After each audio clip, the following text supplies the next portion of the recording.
Andrej Hlinka, kňaz a charizmatický politik. Patrí medzi najvýznamnejšie osobnosti slovenských novodobých dejín. Andrej Hlinka sa narodil 27.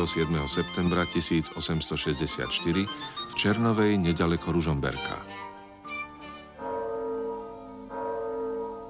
Po kňazskej vysviacke a krátkom pôsobení ako kaplán bol Hlinka vymenovaný za farára do Liptovských Sliačov. Z domu si doniesol zmysel pre sociálne potreby ľudu.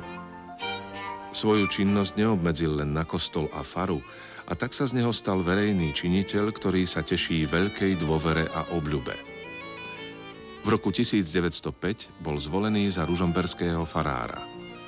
To už vyvíjal intenzívnu verejnú i politickú činnosť.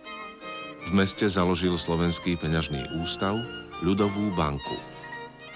Vo voľbách do parlamentu v roku 1906 podporoval slovenského kandidáta Vavra Šrobára. Úrady ho obvinili zo štvania proti maďarskej národnosti a v júni ho uväznili. Bol odsúdený na 2 roky väzenia a spišský biskup Párvy mu zakázal vykonávať kňazskú činnosť.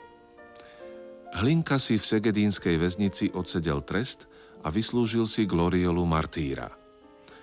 Medzi tým pápežská kúria vyhovela jeho žiadosti a početným intervenciám a povolila mu pastoračnú činnosť. Vracia sa späť na ružomberskú faru a v roku 1913 zakladá Slovenskú ľudovú stranu.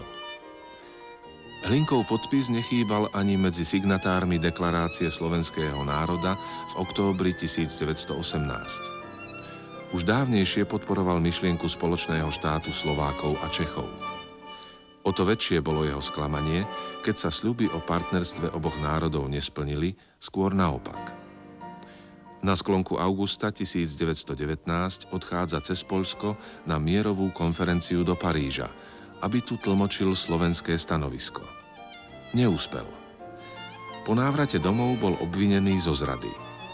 Nasledovala niekoľkomesačná internácia v českých väzniciach. V apríli 1920 bol zvolený za poslanca Slovenskej ľudovej strany a museli ho prepustiť. Strana, ktorú viedol, sa v roku 1925 premenovala na Hlinkovú Slovenskú ľudovú stranu. Vo voľbách na Slovensku pravidelne víťazila, ale centralistické princípy medzivojnovej Československej republiky eliminovali každý pokus o realizáciu sľubovanej a stále odkladanej autonómie Slovenska. Na veľkej manifestácii za naplnenie princípov Pittsburghskej dohody 5. júna 1938 v Bratislave sa ťažko chorý Andrej Hlinka so slovenskou verejnosťou lúčil slovami: Národe môj, milujem ťa, a či budem žiť alebo v zemi hniť, milovať ťa neprestanem. 16. augusta 1938 sa v Ružomberku skončila pozemská púť kňaza a politika, ktorého masy slovenského ľudu milovali a zbožňovali.